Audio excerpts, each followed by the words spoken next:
So capillary forces have a huge influence on how water enters soil and how water moves through soil. And one of the large-scale expressions of capillary forces is what's called a capillary barrier.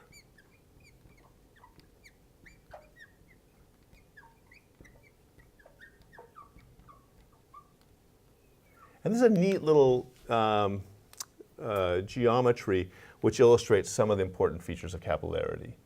What we have here is we're going to have a fine soil above a coarse soil.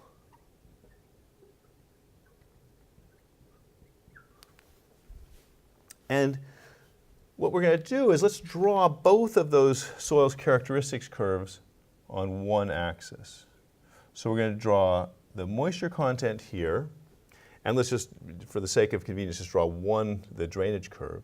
So the fine soil is going to hold on to water longer. So this is going to be the fine soil.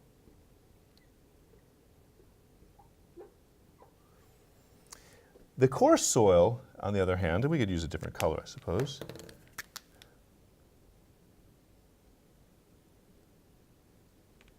Will dry out earlier.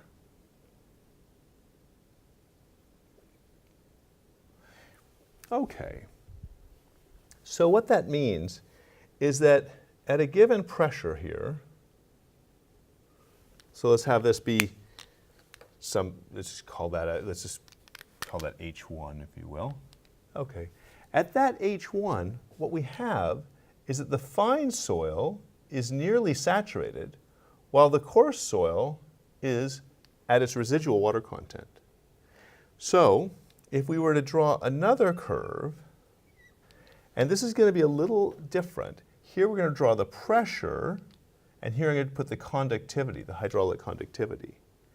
And the coarse soil, when the pressure becomes negative, water content drops, its conductivity goes from a K sat of the coarse soil, and it drops very quickly with pressure.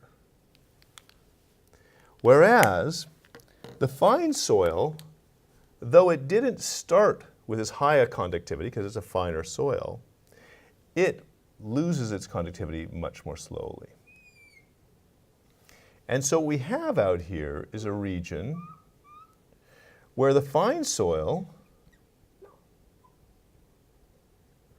conductivity is greater than, by a long shot, the conductivity of the coarse soil. Okay? So what happens then? If we were to have water come down here, what happens is the conductivity of the fine soil might be, so we're looking at a fairly dry soil, water comes down, and that water builds up to this pressure H1, let's suppose.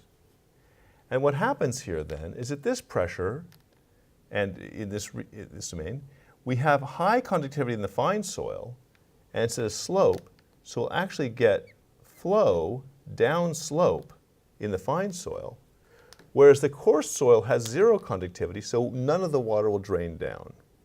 So what happens is all of this water gets drained laterally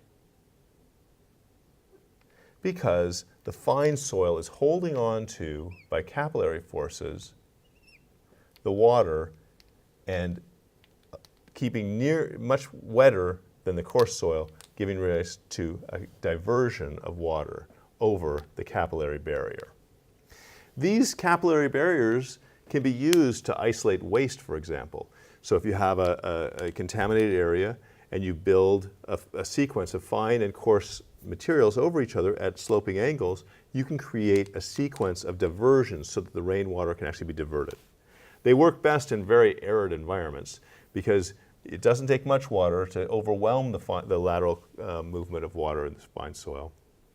But in arid environments, for long-term diversion, this can be a fairly useful little capillary trick and showing the relationship between the water retention functions, the hydraulic conductivity, and then large-scale flow processes.